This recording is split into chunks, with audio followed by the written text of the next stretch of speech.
শুধুমাত্র আমাদের এই বাগনান আমাদের এই যে বাগনান অঞ্চলটার জন্য নয়, সরি এই ডিস্ট্রিক্টটার জন্য নয়, হাওড়া ডিস্ট্রিক্টের জন্য নয়, বাগনান থানার জন্য নয়, পশ্চিমবঙ্গের জন্য নয়, ভারতবর্ষের জন্য নয়, সারা ওয়ার্ল্ডের জন্য। আজকে পা দুটো জড়িয়ে ধরে বলবো, আপনারা এতগুলো মানুষ যখন উপস্থিত হয়েছেন, একটু অনুরোধ, একটু নীরবতা পালন করবেন। কারণ একটা কথা জানবেন, concentration is best of policy. আস্তে, একাগ্রতা ছাড়া কোনোদিন কেউ কোনোদিন কিছু পায়নি। আপনার ঘরের ছেলেটা একাগ্রতা অর্জন করেছিল বলে তবে কিন্তু সে 1 2 3 4 5 পাস করতে করতে দেখা গেল মাধ্যমিক, higher secondary, degree course complete. এটা তার কনসেন্ট্রেশনের জন্য, একাগ্রতার জন্য, কি তাই না মা? তাই আমি অনুরোধ করব, আমি সবার কাছে বিনীত প্রার্থনা করব, হ্যাঁ বাবা, প্রচন্ড ঠান্ডার মাঝখানে আপনারা এই যে সবাই ছুটে এসেছেন, হ্যাঁ মা, আমি অনুরোধ করব আপনারা একটু নীরবতা পালন করবেন। অনেক ধরনের কীর্তন তো আপনারা শুনেছেন জীবনে। আমি বড় কীর্তনিয়া নই আর বড় কীর্তনিয়া দাবিনি আপনাদের চরণে আসিনি। শুধু অনুরোধ করব আপনারা দয়া করে একটু অন্তত মনোনিবেশ করবেন আর আমার কীর্তনটা একটু শেষ পর্যন্ত শুনবেন। জয় রাধে, নিতাই গৌর, হরি বল, হরি বল, হরি বল, হরি বল, হরি। ভগবান কোথায় জন্মগ্রহণ করলেন? ভারত ভূমির মাটিতে। আজকে ভালো করে ভেবে দেখবেন, ভারত কথাটা দুটো অর্থ আছে। প্রথম, আমাদের শাস্ত্র অনুযায়ী, আমাদের বৈদিক মুনি ঋষিরা বললেন, আমাদের এই ভারতবর্ষে একজন রাজা জন্মগ্রহণ করেছিল যার নাম ভরত। সেই ভরত রাজার নামানুসারে এই জায়গাটার নাম হলো ভারত। হ্যাঁ বাবা, এটা হলো আমাদের পুরাণ ভিত্তিক। এবার আপনারা যারা জ্ঞানী মানুষ, একটু যারা এডুকেটেড, ভালো করে ভেবে দেখবেন, আমাদের বাংলা ডিকশনারিতে একটা কথা আছে, প্রত্যেকটা ভাষার প্রত্যেকটা কথার মধ্যে একটা ব্যুৎপত্তিগত অর্থ আছে। ভারত কথাটা ভালো করে বিভাগ করুন, ভালো করে ভাগ করে বিচার করে দেখুন। ভা রত, ভা রত, ভারত। ভা ভা মানে জ্ঞান, রত রত রত মানে চর্চা। যে দেশের মানুষ জ্ঞানে চর্চায় রত থাকে, তাই হরি বল, হরি বল, হরি বল। আমার এটা কোন কোন জায়গা? ভারতবর্ষ, জ্ঞান চর্চার দেশ। কোন জ্ঞান? ভালো করে ভেবে দেখবেন, টেকনোলজিতে এখন সব থেকে জাপান এগিয়ে। আমেরিকা, চীন, জাপান, রাশিয়া, ব্রিটেন, চীন, এইসব দেশের মালগুলো আমাদের দেশে আসে। আমরা বড় বড় কিন্তু অনেক কিছু বলি। এই যেমন ভালো করে ভেবে দেখুন, আমার এই যে সোনাটা, আমার ভাইপো কিবোর্ডটা বাজাচ্ছে, এটা আমাদের দেশের জিনিস নয়। গিয়ে ভালো করে দেখুন, made in Japan, made in Germany লেখা আছে, মানে জাপান নতুবা জার্মানি। টেকনোলজিতে ওয়েস্টার্ন কান্ট্রিগুলো আমাদের দেশ থেকে অনেক বেশি উন্নত, কিন্তু একটা দিক দিয়ে আমরা অনেকটা এগিয়ে। সেটা কোন দিক বলুন তো? আধ্যাত্ম দিক। ভালো করে ভেবে দেখবেন, আধ্যাত্ম কথাটার অর্থ হলো অধিআত্মা। এই পৃথিবীতে যে মানুষ আসে, শুধু এই সংসার সুখের জন্য নয়। এই পৃথিবীতে যে মানুষ আসে, শুধুমাত্র ঘর বাড়ি সুখের আনন্দের জন্য নয়। এই ভারতবর্ষের মাটিতে সেটা নিয়ে রিসার্চ হয়, আমি কেন এলাম, কে আমার পাঠিয়েছে, এবং মৃত্যুর পরে আমি কোথায় যাব। এই জন্য ভক্তমন্ডলী, বাবা মায়ের, আজকের আপনারা যারা এই হরিবাসরে এসেছেন, এটা একটা ভজন কুটির, এটা ভজন আশ্রম। আর এই আশ্রমে এসে ভালো করে ভেবে দেখবেন, আমরা একটাই কারণে এসেছি, নিজেকে চিনবো বলে এসেছি। আমি কে? এই জন্য এই জায়গাটার নাম ভারত, আর আমরাই সেই ভারতবাসী।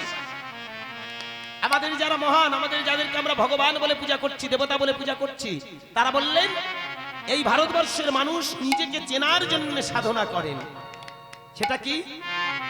আমি কোথায় ছিলাম, কোথায় এলাম, কোথায় যাব। আজকের এই হরিবাসনে আমার বাবা মায়েরা বসে আছে। আচ্ছা বলো তোমার, এত ঘর, এত বাড়ি, এত দালান কোটা করলাম, ওটা কি সত্যি আমার? যে ঘরটা সুন্দর করে সাজিয়েছে,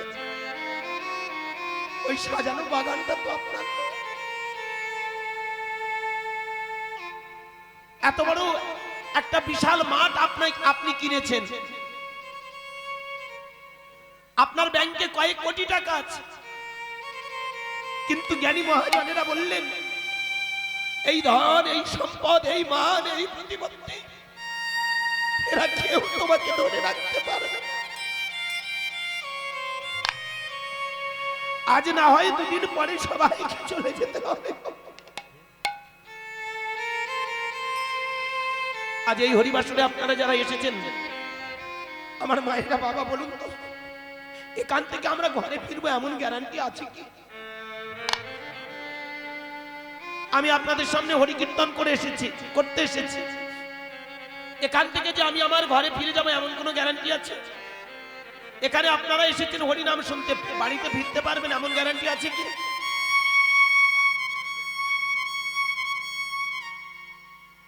এই পৃথিবীতে 1 মিনিট পরে যে আমাদের কি হবে তাও আমরা কেউ জানি না গো।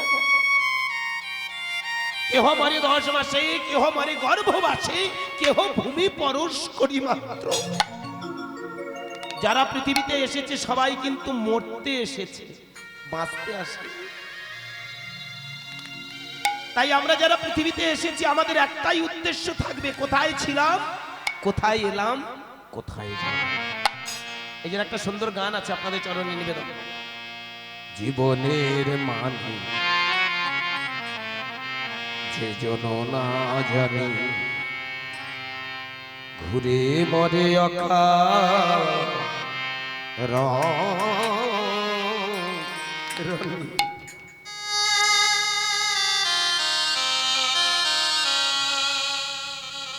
জীবনের মানে জীবনের নিতাই গৌর কৃষ্ণ প্রেমানন্দে হরি হরি হরি বল। যে জন না জানে, ঘুরে মরে অকারণে।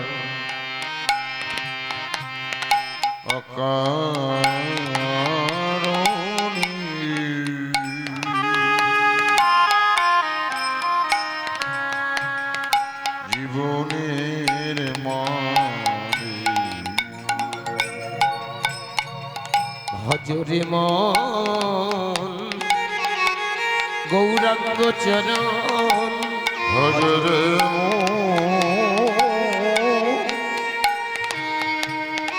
গৌরাঙ্গ চরণ। ভজরে মন গৌরাঙ্গ চরণ, ভজরে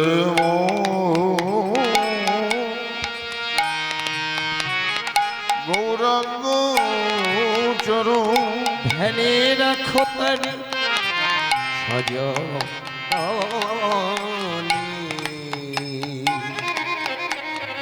জীবনের মা যে জন না জানে, ঘুরে মরে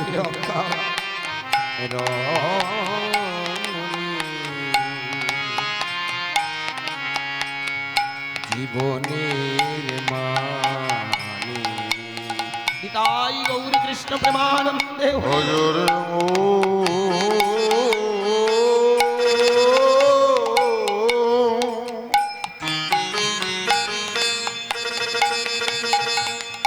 ভজরে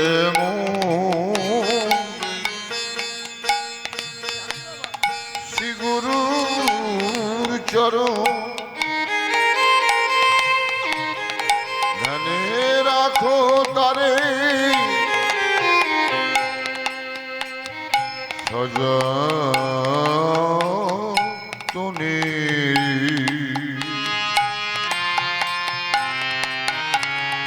জীবনের মানে যে জন না জানে, ঘুরে মরে অকারণে।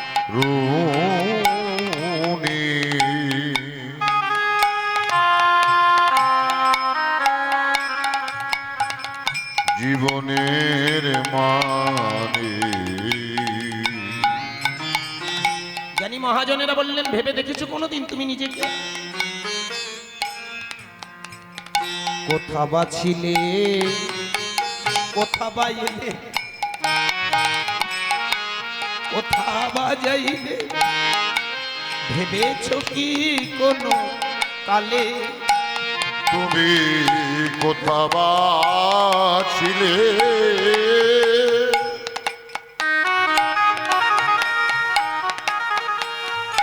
কোথা বা ছিলে তুমি, কোথা বা এলে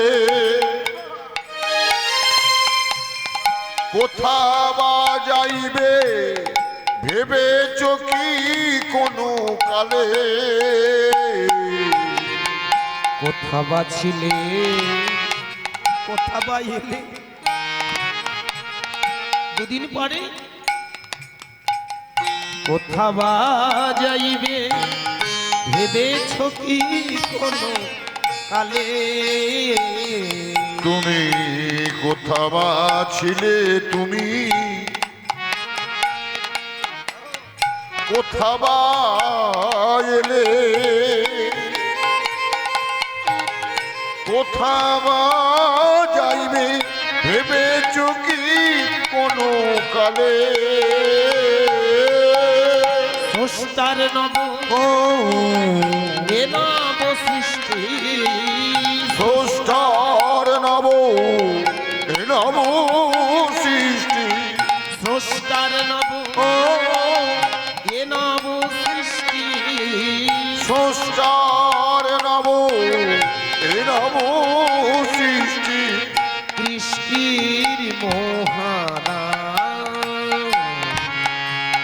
জীবনের মান যে জন না জানে নিতাই গৌর কৃষ্ণ প্রেমানন্দে হরি হরি হরি হরি রোনে জীবনের মানে যে জন না জানে ঘুরে মরে আকা রোনে জীবনের মানে জীবনের মানে জীবনের মানে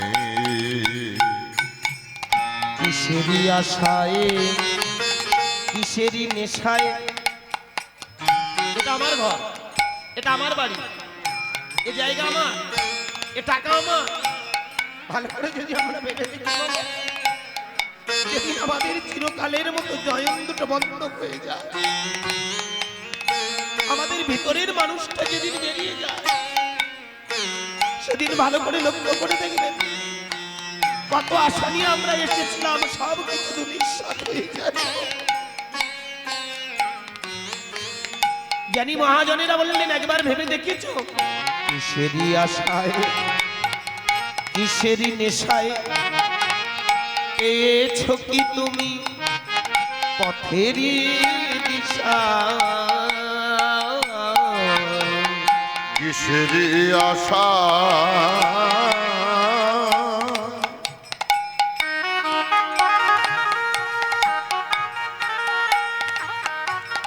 কিসেরই আশায় কিসেরই নেশা পেয়েছো কি তুমি পথেরই দিশা কিসেরই আশায় কিসেরই নেশায় পেয়েছো কি তুমি পথেরই দিশা কিসেরই আশায় কিসেরই নেশা পেয়েছো কি তুমি পথেরই দিশা স্রষ্টার নব ও এ নব সৃষ্টি স্রষ্টার নব এ নব সৃষ্টি স্রষ্টার নব ও এ নব সৃষ্টি স্রষ্টার নব এ নব সৃষ্টি কৃষ্টির মহাদান জীবনের মানে যে জন না জানে ঘুরে মরে রোনে জীবনের মানে যে জন না জানে ঘুরে মরে রোনে জীবনের মানে জীবনের মানে জীবনের মানে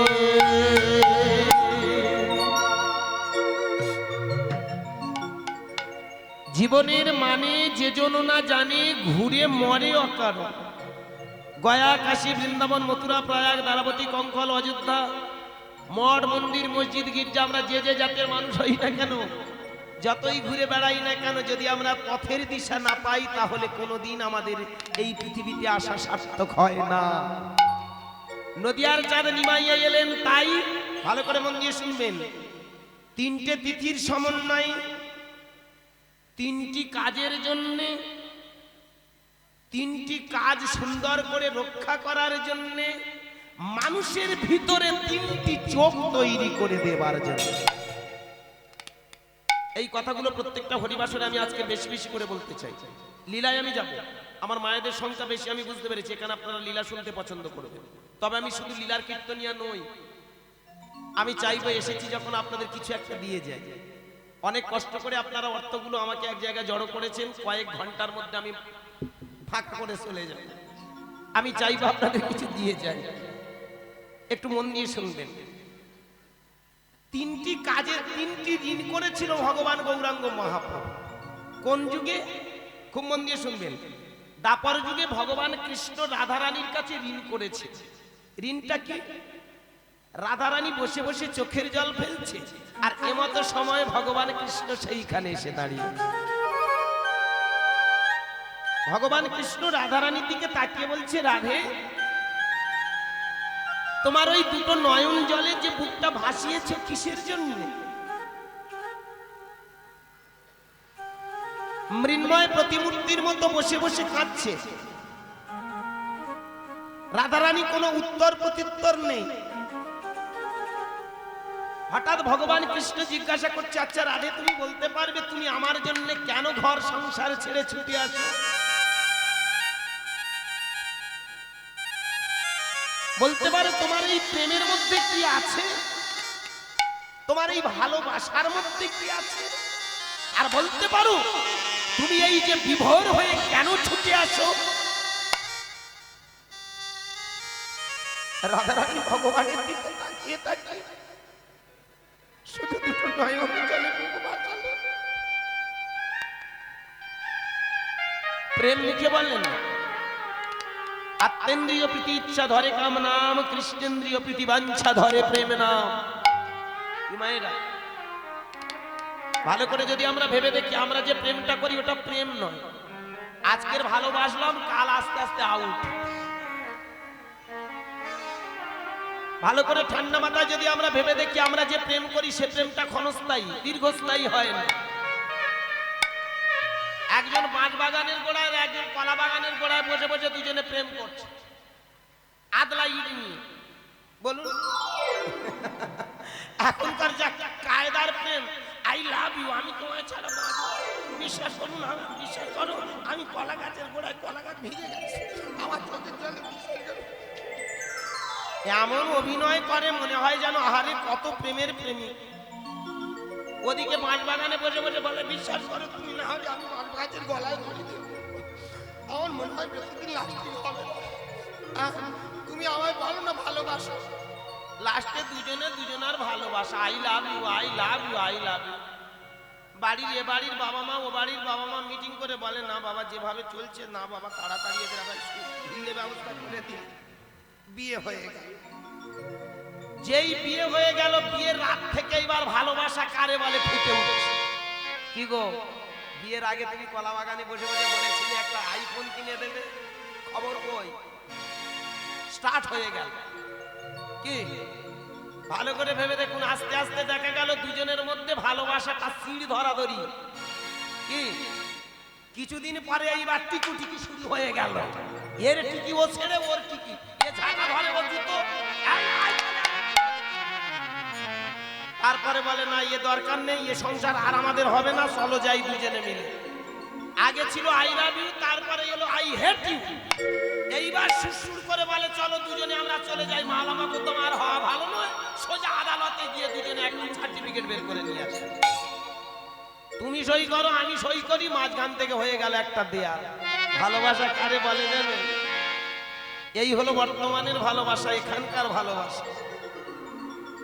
আত্মেন্দ্রিয় প্রীতি ইচ্ছা ধরে কাম নাম, কৃষ্ণেন্দ্রিয় প্রীতি বাঞ্ছা ধরে প্রেম না। প্রকৃত যারা প্রেমিক হয় তারা কোনোদিন মুখে বলে না, তাদের শুধু দুটো নয়ন দিয়ে ধারা বয়ে যায়। রাধারানী কৃষ্ণের সামনে বসে বসে শুধু নয়ন জল ফেলে বলে উঠল, ভগবান আমি যে কেন ছুটে আসি, আমি যে কেন তোমার কাছে আসি, আমি তো বলতে পারবো না।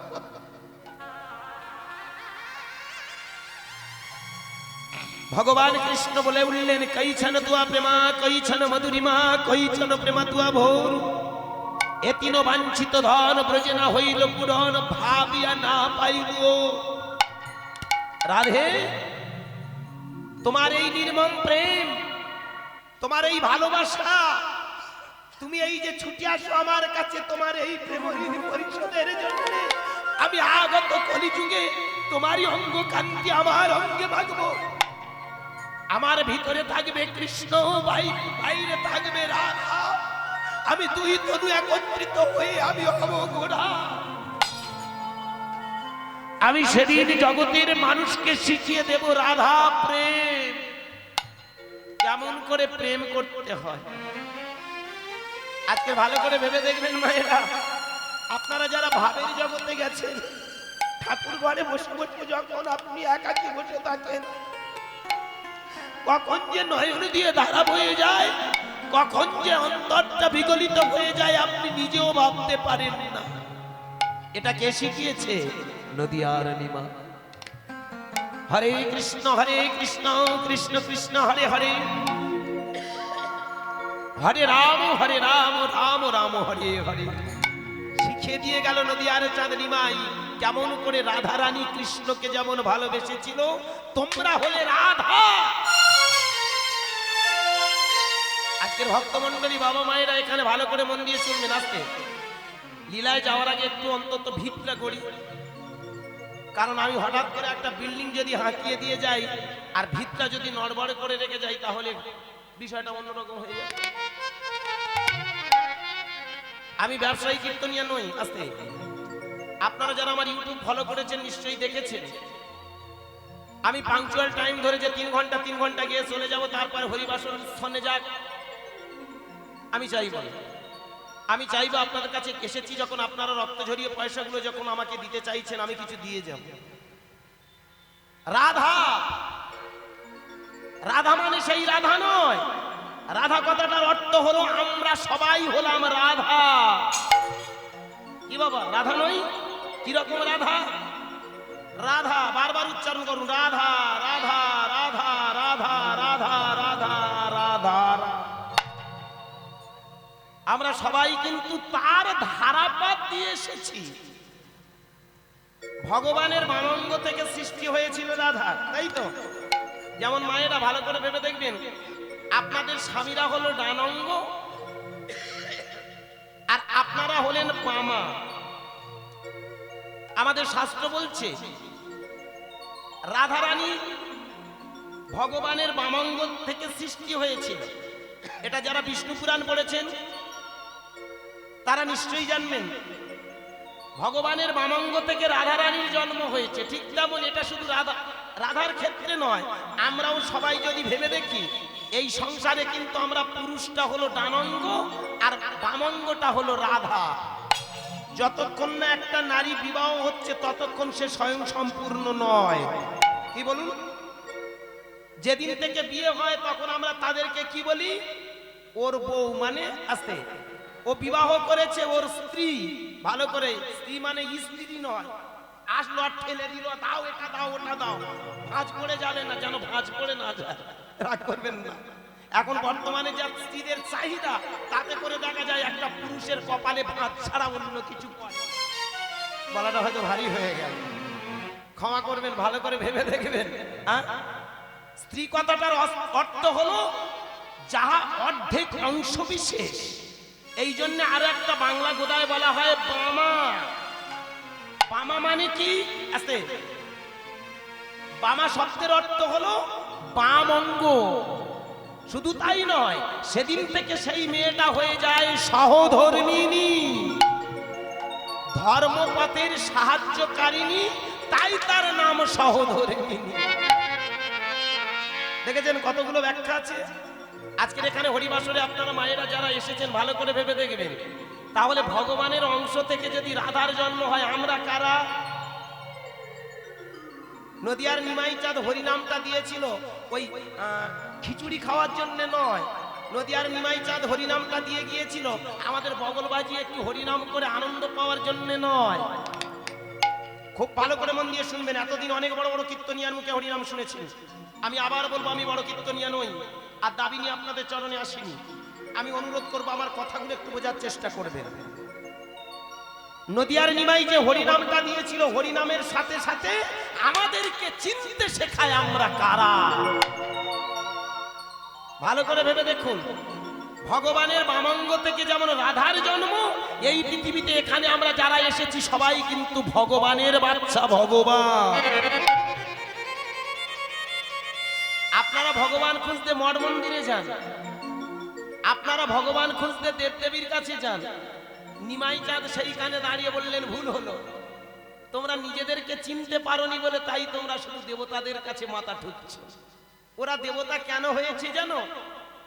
ওরা নিজেদের মাঝখানে সাধন ভজন করে মনন চিন্তন করে ওদের ভিতরটাকে সুন্দর করে রাঙিয়ে ওরা মানুষের ভিতরে চেতনা দিয়ে গেছে, সমাজটাকে সচেতন করে দিয়ে গেছে, এই রাজ্য, এই রাষ্ট্র, এই পৃথিবীটাকে সুস্থ সবল করে রেখে গেছে।